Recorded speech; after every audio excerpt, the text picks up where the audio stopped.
A empezar el estudio de hoy,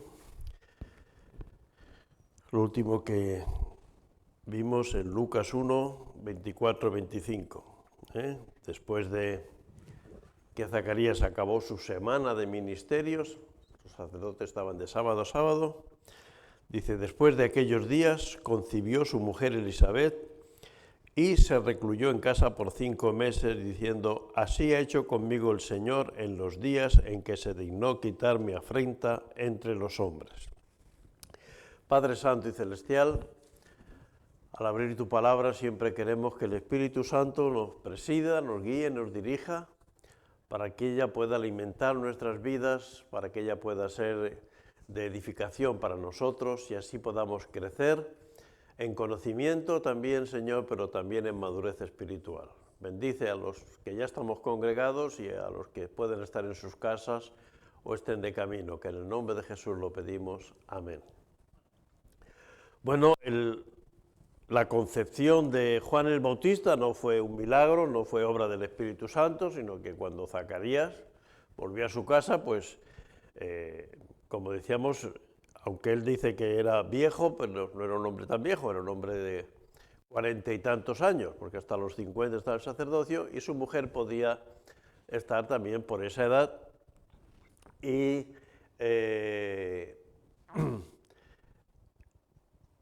él tuvo relaciones con su esposa y ella se quedó embarazada. El milagro fue que una mujer estéril sí se quedó embarazada cuando el Señor lo dijo, ¿no?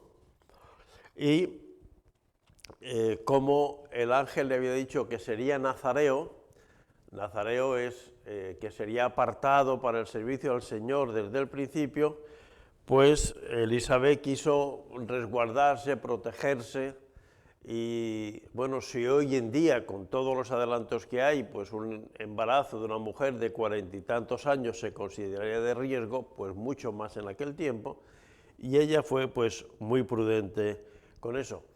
También cumplió el deseo de cualquier mujer judía, ser la madre del Mesías, ¿no? Bueno, realmente los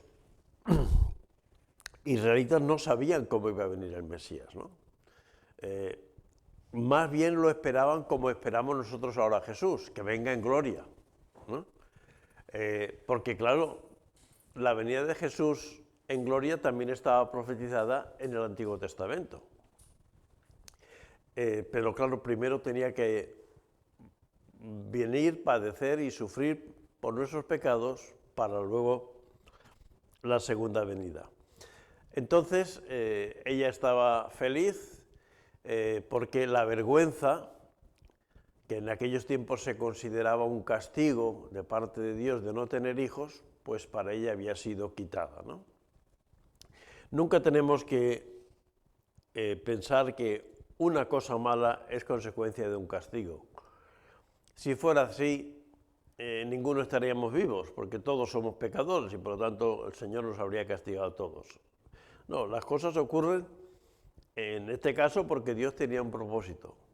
Tenía que hacer coincidir el nacimiento de Juan el Bautista con 6 meses después el nacimiento de Jesús, para que él fuera el que preparase el camino del Señor, que es lo que había profetizado el profeta Malaquías. En este plano se ve un poco, porque ahora vamos a leer o meditar lo de el nacimiento, el anuncio del nacimiento de Jesús. El sacerdote Zacarías ministraba en el templo que estaba en Jerusalén. Parece ser que él vivía en Hebrón, por estudios y por datos, por el tema de su grupo de sacerdocio, que él vivía en Hebrón, que estaba aquí al sur, y sin embargo Galilea estaba aquí al norte. Por eso cuando ahora veamos que cuando María se enteró de que su pariente Elisabet estaba embarazada, pues ella recorrió todo este camino, ¿no? En el tiempo de Jesús había tres regiones importantes en Israel. Esta que era Galilea, esta que era Samaria y esta que era Judea, ¿no?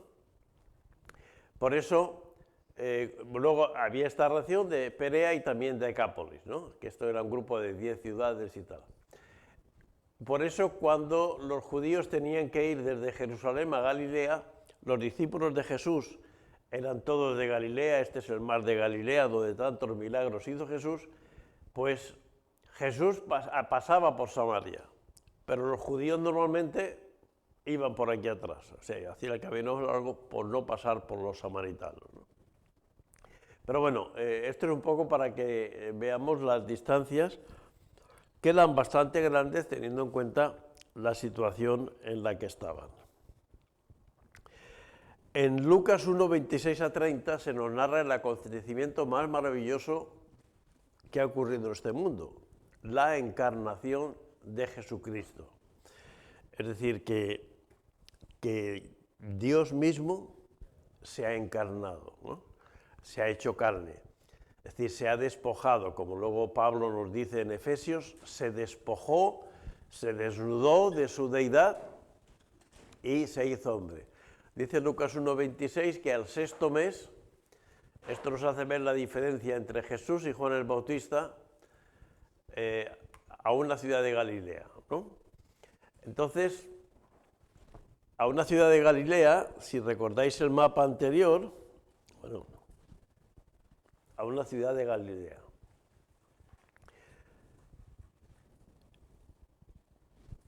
Cuando leemos en Juan, capítulo 7, versículo 41 y 42, cuando la gente, los fariseos y los saduceos decían si Jesús podía ser o no el Mesías, en Juan 7, 41 y 42, otros decían, este es el Cristo.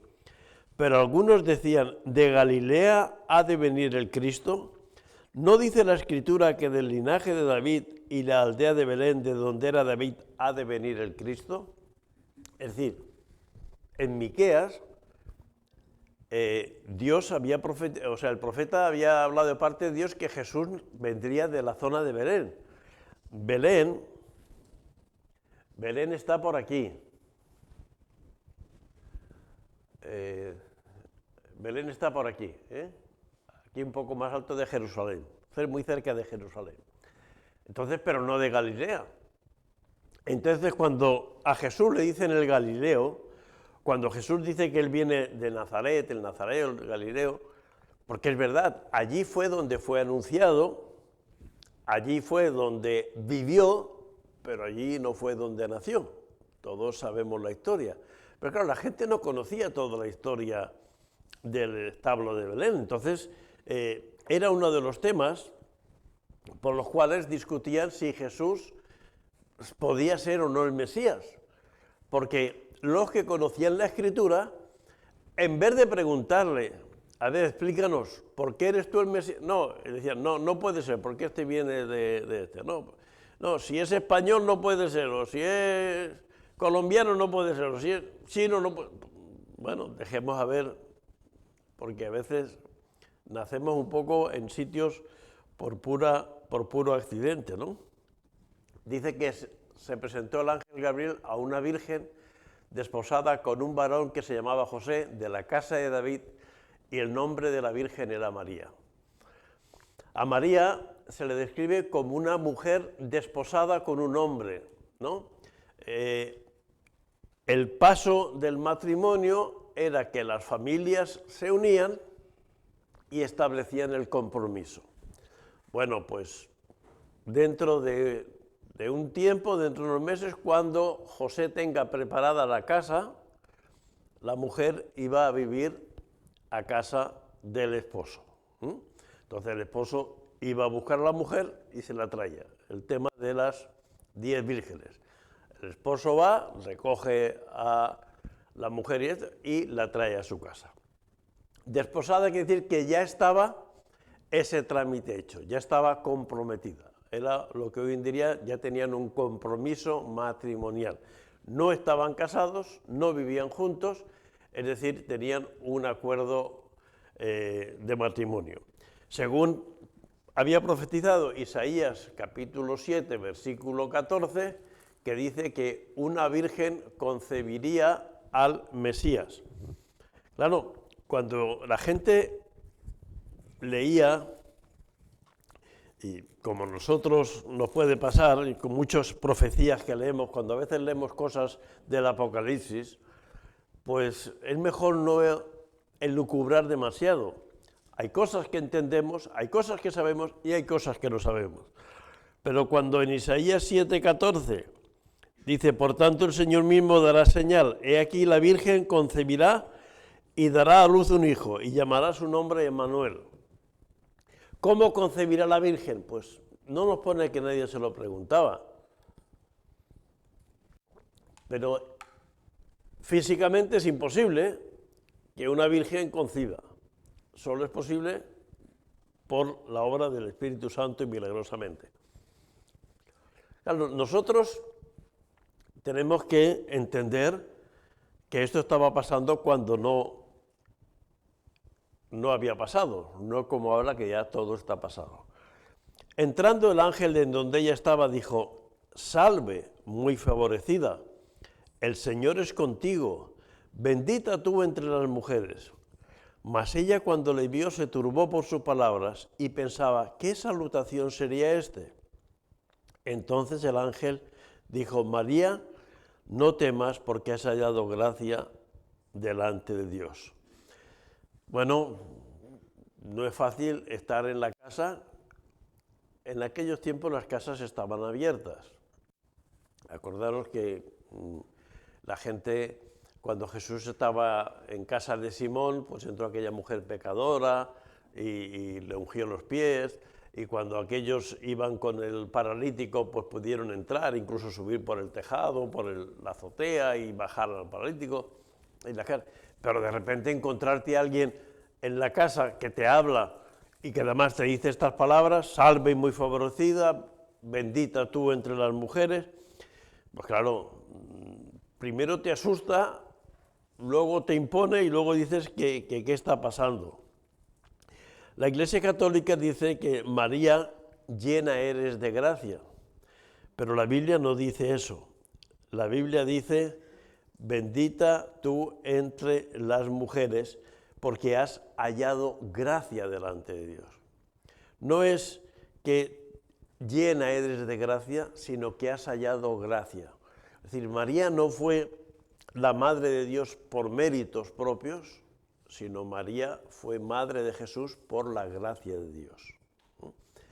Por lo tanto, es muy importante tener que has hallado gracia, no que llena eres de gracia. Y eso es lo que todos esperamos hallar de parte del Señor, que hallemos gracia para que el Señor nos tenga en cuenta, ¿no?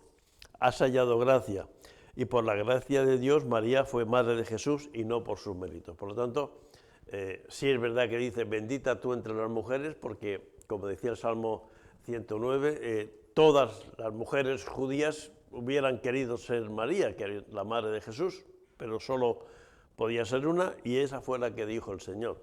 Por lo tanto, es una mujer bendita entre todas las mujeres, porque todo el mundo va a bendecir a la Madre de nuestro Salvador, ¿no? Entonces el ángel le dijo, María, no temas, has hallado gracia delante de Dios y ahora concebirás en tu vientre y darás a luz un hijo y llamarás su nombre Jesús. Este será grande y será llamado Hijo del Altísimo. Y el Señor Dios le dará el trono de David su padre y reinará sobre la casa de Jacob para siempre y su reino no tendrá fin. El primer mensaje, siempre el mensaje a Zacarías, no temas, el mensaje a María, no temas, luego veremos el mensaje a los pastores, no temáis. Es decir, el Señor quiere traer paz y tranquilidad. Cuando las cosas no producen miedo, si una cosa nos produce tensión, es una cosa, pero si nos produce miedo, normalmente es que algo no está en orden en nuestras vidas, porque el Señor nos quiere dar paz, ¿no? Entonces, igual que a Zacarías, el ángel también la tranquiliza. Hay una diferencia. Cuando el ángel se aparece a Zacarías, ¿qué le dice? Tus oraciones han sido oídas. Zacarías había orado seguramente muchos años, a lo mejor hacía tiempo ya que no oraba, porque ya consideraba esperaba que ya no, pero había orado mucho tiempo por un hijo. Pero a María no le podía decir, tus oraciones han sido oídas, porque lo último que quiere una joven comprometida para matrimonio es que le digan que está embarazada, porque a ver cómo lo vamos a explicar eso, ¿no? Entonces, ella iba a concebir y disfrutar de ese gozo, pero realmente no era... María, hubiéramos dicho nosotros, no era el momento oportuno. Hubiera sido mejor, Señor, el año que viene, que ya esté casada con José y nos visitas a los dos. Por ejemplo, cuando fue a nacer Sansón, eso está en el libro de Jueces, pues el ángel se presenta a la madre de Sansón y le dice, mira, vas a concebir y tener un hijo que va a ser un libertador para... Y él dice, uy, a su marido, me ha pasado esto, y el marido, pues no sé si se lo creyó o no se lo creyó, pero cuando volvió el ángel le dijo, espera, voy a buscar a mi marido para que se lo digas a él. Seguramente que no hubiéramos pensado, Señor, mejor así y así no pasa nada. Pero los caminos de Dios son los caminos de Dios y tenemos que adaptarnos nosotros a Dios y no tiene que adaptarse Dios a nosotros, ¿no? María, no temas, concebirás y darás un hijo y llamarás su nombre Jesús. Este será hijo del Altísimo. Por lo tanto, es una referencia. El Altísimo es uno de los nombres que Dios le dio a Abraham. Cuando Dios iba revelando quién era, Él le dijo a Abraham, yo soy el que estoy por encima, el que estoy en las nubes, en las estrellas. Le dijo, yo soy el Todopoderoso. Hasta que no llegó Moisés en la zarza, no le dijo el nombre de Yahvé, o Jehová, yo soy el que soy. Pero entonces él hace referencia a que esto tiene que ver con la promesa hecha a Abraham, que en la simiente de Abraham serán benditas todas las naciones de la tierra, que eso iba a ser por Jesús. Entonces, por eso es Hijo del Altísimo. Heredará el trono de David. Es decir, el trono de David había estado por muchos años pues desierto. Después de Salomón, su hijo Roboam tuvo una división con Jeroboam y ya se dividió el reino, pero luego hubo 18 reyes y luego ya vino la deportación a Babilonia. Después de Babilonia continúa habiendo unos cuantos reyes hasta que vino Alejandro Magno y volvió a Israel y entonces entró Antíoco Epifanes. Y luego después vinieron los griegos, con Antíoco Epifanes vinieron los griegos, luego los romanos, y hacía tiempo que no había rey en Israel. Pero por eso tenía que elegir familia de la descendencia de David, porque Dios le había prometido a David que su reino no tendría fin. Y su reino no tendrá fin, que David lo interpretó físicamente y iba a ser a nivel espiritual, ¿no? Entonces heredará el trono de David y reinará sobre la casa de Jacob para siempre y su reino no tendrá fin. Su reino no sería material sino espiritual, porque hoy en día no estamos o no hay rey sobre Israel. Israel hoy en día es una república democrática con un presidente, con sus dificultades y sus problemas. No hay tal rey de David. Los judíos ortodoxos, estos que llevan aquí los tirabuzones y los sombreros y la ropa negra, quisieran establecer una monarquía, pero el acuerdo de 1947, que luego se llegó en 1948 a la Constitución del Estado de Israel, no contemplaba esas cosas, tenía que ser una república democrática y entonces así se mantiene, ¿no? Pero espiritualmente sabemos que Dios, Jesús reina en los corazones de judíos, de no judíos, por todo el mundo desde su resurrección, ¿no? Siempre será adorado como el Cordero de Dios que fue sacrificado para redimir a su pueblo de una muerte segura. Versículo siguiente. Entonces María dijo al ángel, ¿cómo será esto? pues no conozco varón. Respondiendo el ángel le dijo, el Espíritu Santo vendrá sobre ti y el poder del Altísimo te cubrirá con su sombra, por lo cual también el santo ser que nacerá será llamado Hijo de Dios. Y aquí su pariente Elisabet, ella también ha concebido hijo en su vejez, y este es el 6º mes para ella, la que llamaban estéril, porque nada hay imposible para Dios. Entonces María dijo, y aquí viene otra diferencia muy importante entre Zacarías y María. Cuando Zacarías recibió el mensaje, no lo creyó. Cuando María recibió el mensaje, preguntó, ¿cómo puede ser? Porque Zacarías, en teoría, sabía cómo podía ser, él estaba casado, él podía tener un hijo con su esposa. Pero entonces el ángel le dice, mira, esto va a ser así, el Señor va a hacer que tú concibas y quedes embarazada sin tener contacto con ningún hombre. Y ella que dice, he aquí la sierva del Señor, hágase conmigo conforme a tu palabra. Y el ángel se fue de su presencia. Por eso Zacarías fue castigado por su actitud y María fue recompensada. Porque María no dudó, no puso inconvenientes, sino aceptó la voluntad de Dios.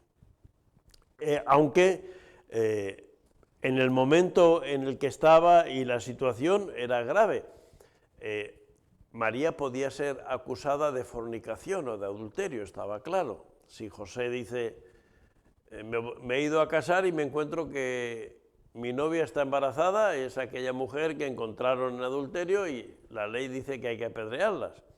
Luego José afortunadamente recibió un sueño al Señor, era justo, no quería difamarla, pero María no pensó en todo eso.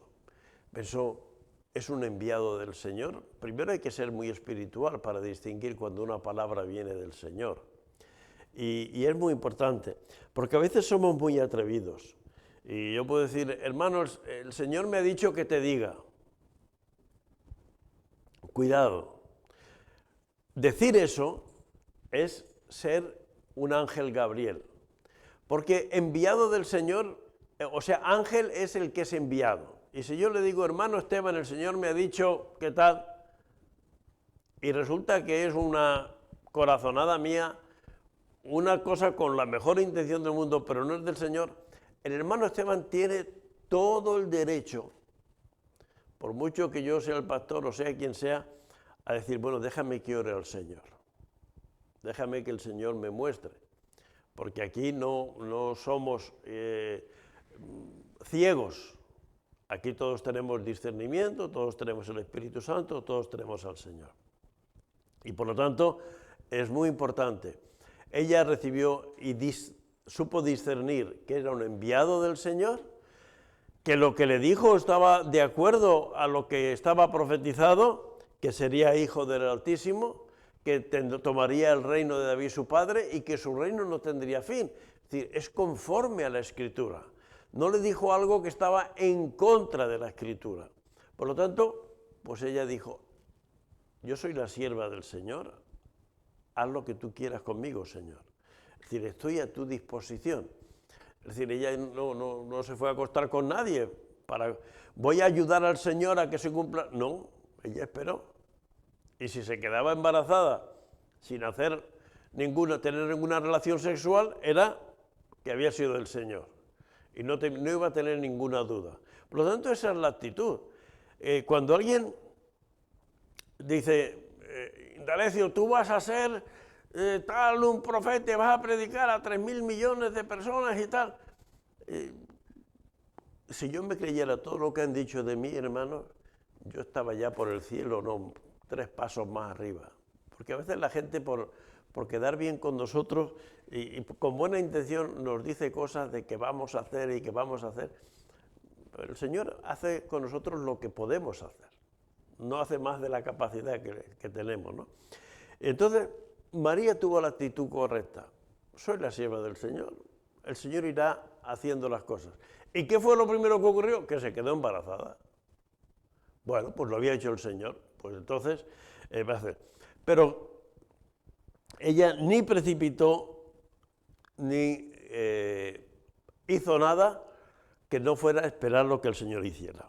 La concepción milagrosa del niño Jesús es la razón por la que se llama Hijo de Dios. Cristo era el unigénito Hijo de Dios, Juan 1,14. Y esto debe ser entendido como la influencia o energía divina a través del Espíritu Santo. El Espíritu Santo vendrá sobre ti y el poder del Altísimo te cubrirá con su sombra. Esta es la ilustración de una nube que cubre la cima de un monte, ¿no? Como vemos a veces esas nieblas que hay, pues una forma así. Y de igual manera la influencia divina cubrió a María para producir la concepción. Hacernos conjeturas de cómo fue eso, pues es elucubrar lo que no tenemos ni idea y por lo tanto no tiene sentido, ¿no? No hay nada grotesco, nada material, nada físico, sino el poder de Dios actuando para hacer posible la encarnación de Cristo. Por eso Jesús es llamado Hijo de Dios. Y por eso José no sería el Padre de Dios, sino sería lo que en castellano se llama Padre putativo, ¿no? Que no es una palabra negativa, ¿no? Sino que potestativo, ¿no? De ahí viene Padre putativo, Pepe, de ahí viene que los José sean Pepes, ¿no? Porque las dos iniciales de esas dos palabras eran Pepe, de ahí viene ese nombre, ¿no? El ángel continuó su conversación con María y le informó de la condición en que se encontraba su pariente Elisabet. Hay quien dice que eran primas, la Biblia nos dice que eran parientes. No sabemos de cuál era el rango de parentesco, ¿no? Pero bueno, no sabemos con exactitud, pero eran parientes de alguna manera. Entonces María dijo, he aquí la sierva del Señor, porque nada es imposible para Dios. Esta es la razón principal por la que María estaría segura de que se cumplía al pie de la letra todo lo dicho por el ángel, por muy contrario que pareciera a las leyes naturales. María debe creer que para Dios nada es imposible. Esto fortalecería la fe y la prepararía para el gran suceso, pues con Dios nada ha sido ni puede ser imposible. La gloria de Dios es que si su voluntad se hará, el alma de María se inclinó en dulce confianza y sumisión al propósito que le fue revelado. Y ella dijo, hágase conmigo conforme a tu palabra. María no hizo más preguntas, no puso inconvenientes. Un creyente dijo, sabemos que todas las disputas con Dios en cuanto a su voluntad proceden de nuestra incredulidad. Es verdad que un predicador del siglo XIX dijo que todas las disputas de Dios en cuanto a su voluntad proceden de nuestra incredulidad. Cuando el Señor nos muestra, oye, tú puedes hacer esto, tú puedes ir y orar por esta persona, el Señor nos pone en el corazón orar por la salvación de una persona, por la sanidad, o visitar, o ir a predicar a una persona, y muchas veces nosotros tenemos la duda, tenemos pero es que no me va a escuchar, pero es que no sé si lo voy a hacer bien. Todas esas dudas proceden de que hay un punto de incredulidad en nuestras vidas. Cuando estamos ciertos de que es la voluntad de Dios, tenemos que aceptar y ir hacia adelante. En aquellos días, María, levantándose, fue deprisa a la montaña, a una ciudad de Judá, y entró en casa de Zacarías y saludó a Elisabet. María se puso en marcha y vino hasta aquí, ¿no? Bueno, yo aquí lo he puesto en línea recta, yo no sé si María fue en línea recta, si bordeó Samaria, lo normal era bordear Samaria, pero vamos a ser rápidos y fue en línea recta. Eso quiere decir que estuvo quizás un par de días caminando, ¿no? Para ir de un sitio a otro. Y Lucas 1,41 nos dice que cuando oyó Elisabet la salutación de María, la criatura saltó en su vientre y fue llena del Espíritu Santo. Elisabet tuvo una experiencia espiritual con la llegada de María y el Espíritu Santo vino sobre ella. Diréis, pero el Espíritu Santo no viene en Pentecostés. Sí, el Espíritu Santo vino en Pentecostés para ya quedarse en la tierra y empezar su ministerio. Pero al igual como en el Antiguo Testamento tenemos algunas apariciones de Jesucristo, con el caso del nacimiento de Sansón, o con Gedeón, o con Abraham, por ejemplo, también el Espíritu Santo es el que da la fuerza a Sansón para, por ejemplo, vencer cuando él pide al Señor en el último momento, como escuchábamos hace poco, Señor, dame fuerzas por última vez, es el Espíritu, dame tu Espíritu. El Espíritu Santo ya estaba obrando en la vida de creyentes y aquí ocurrió en la vida de Elisabet, en la vida de Juan el Bautista y en la vida de Elisabet, de Juan el Bautista y de Zacarías. Lucas 1:42, entonces, bendita tú entre las mujeres y bendito el fruto de tu vientre. Estoy seguro que nadie le había dicho a Elisabet que María estaba embarazada, porque a lo mejor en ese momento ni María sabía si estaba embarazada o no, ¿no? Ella había escuchado, el ángel le dijo y ella dice, voy a ver si mi pariente necesita algo, ¿no? Pero dice, bendita tú entre las mujeres, el mismo saludo que le dio el ángel, porque era el mensaje del Espíritu Santo. Y lo dio gritando, nadie se lo había dicho, pero lo mismo que le dijo el ángel, le dijo Elisabet. Pero estaban muy lejos uno de otro, y Elisabet no sabía nada de lo del ángel, pero como el Señor estaba confirmando a María que él tenía el control, ¿no? Y Lucas 1:43, Elisabet dice, ¿por qué se me concede a mí que la madre de mi Señor venga a mí? No sabe que está embarazada nada más, sino sabe que está embarazada del Mesías. Fijaros, por eso dice, ¿quién se lo revela? El Espíritu Santo. Por eso primero dice, al entrar fue llena del Espíritu Santo y tuvo discernimiento. Hermanos, el Espíritu Santo nos va a dar visión para entender y para saber cosas que no sabemos y que nadie nos ha dicho, pero el Espíritu Santo nos las puede revelar. Y eso es lo que ocurrió a Elisabet. Por eso ella es la primera persona que llama a Jesús Señor cuando simplemente es un embrión dentro del cuerpo de María, porque así lo quiso Dios, que María cumpliera todo el proceso del embarazo, ¿no? Con todo el desarrollo. Podía haberlo hecho el Señor de otra forma, sí, pero el Señor lo hizo así. Y Elisabet tuvo ese privilegio. Entonces, Lucas 1:44-45, Elisabet le cuenta a su pariente María que tan pronto como llegó a mis oídos la voz de tu saludo, saltó de gozo la criatura en mi vientre. Estaba de 6 meses y, bueno, pues algo pasó en su barriga, las que habéis sido madre, pues sabéis las patadas, pero aquí dio un salto, no sé cómo se puede saltar en la barriga. No somos Nicodemo que quería entrar por segunda vez en el vientre de su madre, pero saltó, ¿no?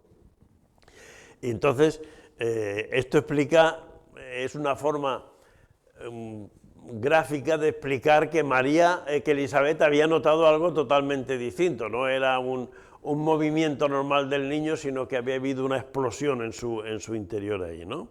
Y tuvo el conocimiento de estas cosas por revelación divina. Y que fue el saludo de María lo que había procurado todo eso. Bienaventurada la que ha creído. Por inspiración divina, Elisabet sabía que María creyó desde el principio, no como Zacarías, que a estas alturas estaba mudo, llevaba 6 meses mudo. Es decir, la diferencia de creer. Entonces María dijo, y este es un canto, en lo que es el nacimiento de Jesús, hay 4 cantos, uno de María, que cuando recibe esta salutación de Elisabet, cuando recibe la confirmación con las palabras de Elisabet de lo que el ángel le ha dicho, entonces da este canto que se llama el Magnificat, ¿no?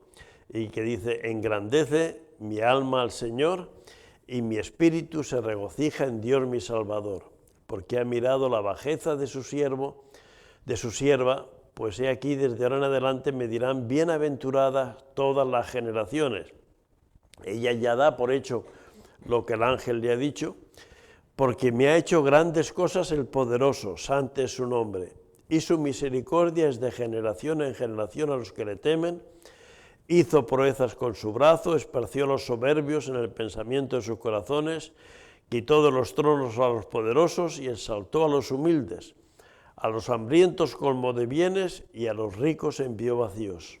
Socorrió a Israel su siervo, acordándose de la misericordia de la cual habló a nuestro padre Abraham, para con Abraham y su descendencia para siempre. El Magnificat, o el Magnífico sería en castellano, es el canto que se repite algunas veces en el Antiguo Testamento. Por ejemplo, en Éxodo 15, cuando después de pasar el Mar Rojo, pues María coge el pandero y dice a las mujeres, venga a seguir conmigo, ¿no? Y es un canto también de alabanza al Señor. O en Jueces capítulo 5, la profetisa Débora, que junto a Barak elevó el canto de la victoria tras derrotar al gobernante Sísara. Y sobre todo al canto de Ana, cuando entregó a su hijo Samuel en el templo. Es decir, María conocía las Escrituras, María no era una mujer ajena a las Escrituras, y entonces junta la experiencia de Miriam, de Débora o de Ana, con lo que el Señor le había revelado, con lo que iba a pasar, y va enlazando esos pasajes con el Antiguo Testamento, ¿no? Y va glorificando al Señor en ese canto magnífico. El tema del canto es la providencia de Dios. Exalta al Señor por haber intervenido en su vida, por haber concebido el Mesías. Es decir, lo primero que hace es darle gracias a Dios, es decir, que si ha ocurrido, pues es porque el Señor ha querido. Y se dirige al Señor como Dios mi Salvador. Esto es muy importante porque sabemos que uno de los dogmas, un dogma que existe desde el año 1950, no es un dogma de hace miles de años de la Iglesia Católica, es lo de la Inmaculada Concepción. La Inmaculada Concepción no es que Jesús nació sin pecado. La Inmaculada Concepción es que la Iglesia, un papa en el año 1950, es decir, hace muy poco tiempo, decidió que María también había nacido sin pecado.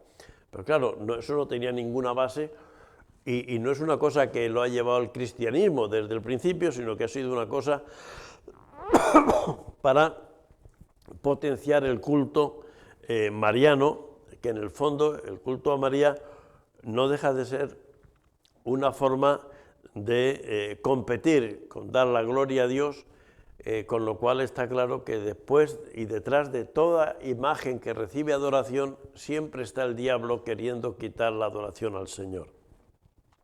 Y por eso ella dice en el Magnífica, Dios mi Salvador, porque ella reconoce que igual que cualquier otra persona necesitaba a Dios como Salvador, pues todos pecaron y están destituidos de la gloria de Dios, como Pablo luego diría en Romanos 3:23.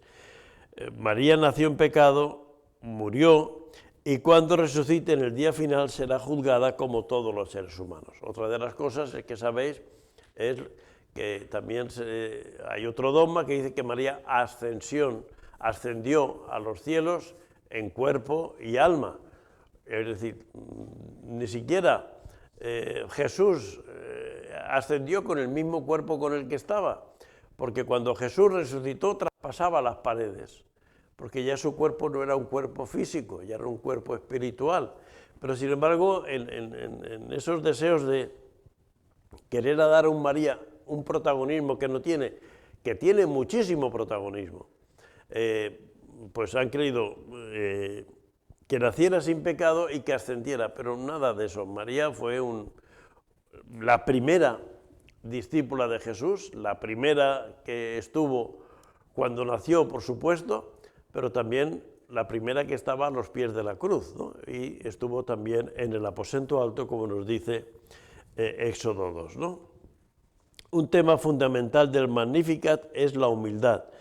María se maravilla de que siendo ella tan pequeña, dice, has podido hacerlo con los ricos, con los poderosos, con los descendientes de Aarón, con los sacerdotes, pero lo has hecho con alguien humilde. ¿Por qué no podía ser alguien de los sacerdotes? Porque los sacerdotes eran de la tribu de Leví y el Mesías tenía que venir de la tribu de Judá. Entonces, María sabe que esas decisiones son las cosas que Dios hace, que quita a los ricos y los poderosos y pone a sus hijos, ¿no? Unos 33 años después, tras la resurrección de Jesús y la llegada del Espíritu en Pentecostés, María y los discípulos entenderían plenamente el significado de las palabras del Magnificat. ¿Por qué? Pues porque María, en cierta manera, también profetizó, aunque ella no sabía que estaba profetizando, pero al leer el Magnificat vemos que hay cosas que se van cumpliendo mucho tiempo después, ¿no? Esto sería el anuncio del nacimiento de Jesús y la visita de María a su pariente Elizabeth. No sé si hay alguna pregunta o algo que no, o alguien quiere preguntar o aclarar algo. No, hay dos que se están riendo, pero no. ¿Eh?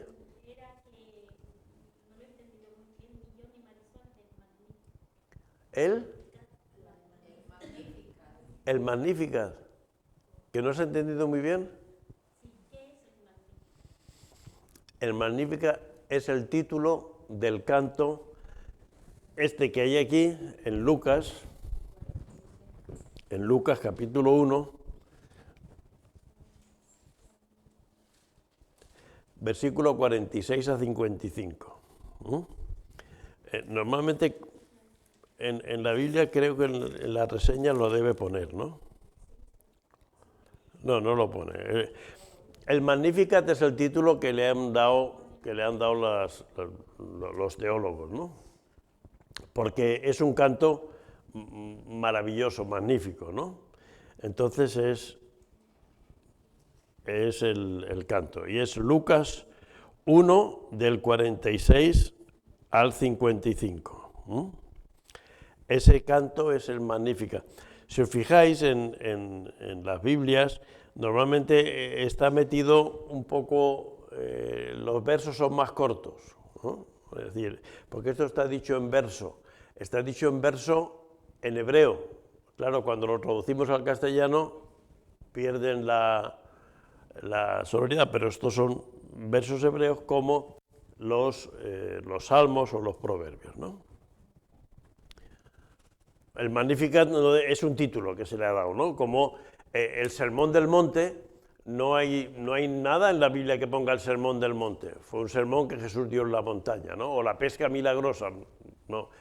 Salieron a pescar y hicieron una pesca. Pues el título que se le ha dado a este párrafo es el Magnificat. Hay cuatro cantos en torno al nacimiento de Jesús. El primero es este de María, ¿no?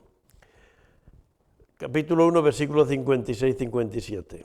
Cuando a Elizabeth se le cumplió el tiempo de su alumbramiento, dio a luz un hijo.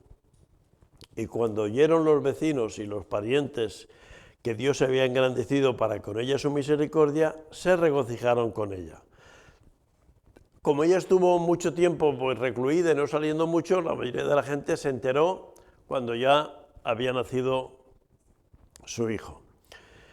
Aconteció que al 8º día los judíos no ponían nombre a los niños cuando nacían, le ponían nombre al 8º día. Era por un tema de la mortandad infantil y porque se consideraba que al 8º día ya, digamos, la persona ya estaba asentada y entonces era cuando se ponía nombre porque se circuncidaba. En el caso del niño era circuncidar,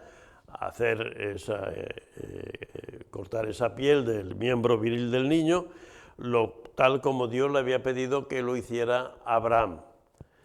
Por eso los judíos y los musulmanes siguen practicando la circuncisión porque ambos son descendientes o los árabes, ambos son descendientes de Abraham. Y hay algunas denominaciones evangélicas en algunos países que también la practica, pero realmente no tiene sentido. Pablo ya habla de que no hay circuncisión ni incircuncisión. La circuncisión era señal del pacto antiguo, la sangre de Jesucristo es la señal del pacto actual, ¿no? Pues aconteció que al octavo día vinieron para circuncidar al niño. Bueno, realmente eso lo hacía el sacerdote. Cuando digo el sacerdote, no alguien del templo, sino alguien como Zacarías, ¿no? O sea, lo podía hacer. Normalmente había alguno ya especializado en estas cosas, dice, y todo el mundo le llamaba, vamos a circuncidar a Zacariaito, ¿no? O al pequeño Zacarías, vamos a circuncidar, y tal. Pero respondiendo su madre dijo, no, se llamará Juan. Le dijeron, ¿por qué? No hay nadie en tu parentela que se llame con ese nombre. Entonces preguntaron por señas a su padre cómo se quería llamar. Y pidiendo una tablilla escribió diciendo Johanan, que es Juan en hebreo. Juan es su nombre. Y todos se maravillaron. Al momento fue abierta su boca y suelta su lengua, y habló bendiciendo a Dios. Y se llenaron de temor todos sus vecinos, y en todas las montañas de Judea se divulgaron todas estas cosas. Y todas las que las oían las guardaban en su corazón, diciendo, ¿quién pues será este niño? Y la mano del Señor estaba con él. Todo ocurrió como el ángel había anunciado a Zacarías, pero la gente se llenó de temor al ver que Zacarías había recuperado el habla. Bueno, qué importante que lo primero que hace Zacarías no es quejarse después de estar 9 meses, no es decir, aprendió la lección, bendijo a Dios, bendijo a Dios. ¿Puedo ir a hablar? Lo primero, bendecir a Dios, ¿no? Agradecer a Dios. Tenía a su hijo, seguramente que le hubiera gustado cuando ya nacía el hijo, pero esperó hasta que cumplió fielmente lo que había dicho. Y hay cosas que ocurrirán en nuestras vidas cuando cumplimos fielmente la palabra de Dios. Y hay cosas que no ocurren en nuestras vidas porque no cumplimos fielmente la palabra de Dios. Y muchas veces Dios no puede darnos las cosas porque Dios no quiere hijos malcriados, quiere hijos obedientes, y eso es importante. Y entonces en Lucas 1, 68 a 79, en ese momento hay otro cántico espiritual. Otro cántico, este se llama bendición, ¿no? En inglés benedictus. Todos estos tienen esos nombres porque recordemos que la primera Biblia, el primer idioma al que se tradujo la Biblia, fue al latín por San Jerónimo, y entonces él le puso estos títulos, benedictus o bendición. Zacarías, su padre, fue lleno del Espíritu Santo, fijémonos, fue lleno del Espíritu Santo y profetizó diciendo, bendito el Señor Dios de Israel que ha visitado y redimido a su pueblo y nos levantó un poderoso Salvador en la casa de David su siervo, como habló por boca de sus santos profetas y que fueron desde el principio, salvación de nuestros enemigos y de la mano de todos los que nos aborrecieron. Fijaros que aquí están mezclando cosas. Fijaros, este Benedictus está mezclando cosas. Está hablando de la verdad, que nacerá un Salvador, versículo 69, nos levantó un poderoso Salvador en casa de David, pero también está haciendo, perdón, que si toco la pantalla se va para atrás. Dice, versículo 71, salvación de nuestros enemigos y de la mano de todos los que nos aborrecieron. Zacarías estaba pensando, ¿van a hacer el Mesías?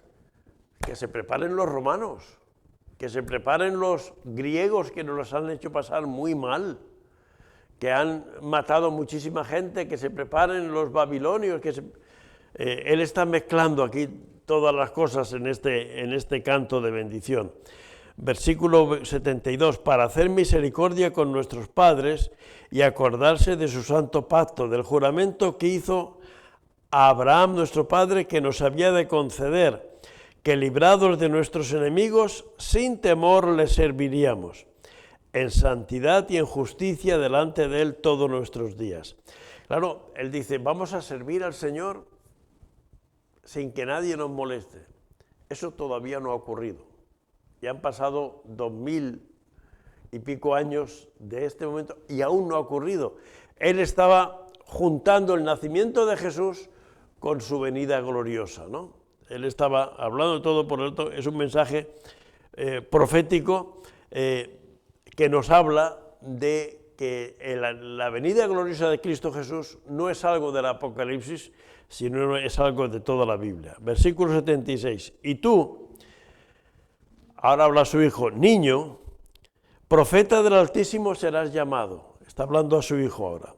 Porque irás delante de la presencia del Señor para preparar sus caminos. Está primero profetizando, hablando de Jesús, y ahora está hablando de su hijo Juan el Bautista, de que preparará el camino del Señor, para dar conocimiento de salvación a su pueblo, para perdón de sus pecados, por la entrañable misericordia de nuestro Dios con que nos visitó desde lo alto la aurora, para dar luz a los que habitan en tinieblas y en sombra de muerte, para encaminar nuestros pies por camino de paz.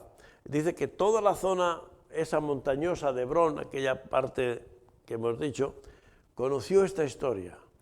Porque bueno, pues se corría la voz, pues ha pasado que ha nacido un niño, ya de un matrimonio ya bastante mayor, que la mujer no tenía hijos, ya ha nacido.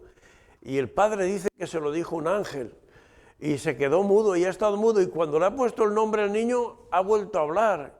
Y bueno, la gente dijo, uy, ¿qué está pasando aquí? ¿Qué está ocurriendo, no? Porque este es el canto de un sacerdote mayor y agradecido por la llegada del Mesías prometido. La primera palabra después de 9 meses, bendito el Señor. Este nombre nunca vio a Jesús hacer milagros. Antes de que Jesús empezara su ministerio, ya había muerto Zacarías, porque no se menciona nada y porque por cuestión de edad pues ya era lógico. Se habla de Juan, pero nunca se habla más de sus padres, ¿no? Pero sin embargo él pudo anunciar cosas que haría el Mesías porque conocía la palabra de Dios. Era un sacerdote, como sacerdote buen conocedor. Dios ha visitado y redimido a su pueblo, ¿no? También profetiza el ministerio de su hijo Juan, y Zacarías pasó una dura prueba, pero creyó el cumplimiento de Dios. Es decir, él dijo, yo he pasado una dura prueba porque no creí el anuncio del ángel. Aunque estaba profetizado en Malaquías que iba a venir uno de parte del Señor, aunque estaba profetizado todo eso, yo no creí. A partir de ahora ya fue creyente, fue un hombre capaz de creer en todo, ¿no? Entonces, las pruebas nos ayudan a crecer y a fortalecernos en el Señor espiritualmente. Bueno, con esto ya tenemos los dos anuncios, el anuncio de Juan y el anuncio de Jesús, con la diferencia en la forma como lo aceptó Zacarías y cómo lo aceptó María. Situaciones también distintas, pero seguramente que más difícil la de María, sin embargo ella la aceptó de buena gana. Cómo María se puso a hacer lo que ella podía hacer, que es ir a ayudar a su pariente Elizabeth y saber que estaba ahí. Tampoco nadie le había dicho, sino se lo dijo el ángel. Fijaros que aquí son mensajes de parte de Dios, lo que está haciendo todo, y con esto vamos a concluir por hoy, porque ahora el capítulo 2 ya entramos en el nacimiento de Jesús, ¿no? Entramos en el nacimiento de Jesús y vamos a ir viendo pues todas las razones y los movimientos y cómo ocurre todo eso. Supongo que estará el mapa por aquí cerca, no. Pero bueno, Jesús nació en Belén. Creía que había un mapa aquí cerca, ¿no? Debe estar más adelante. Pero bueno, con el consiguiente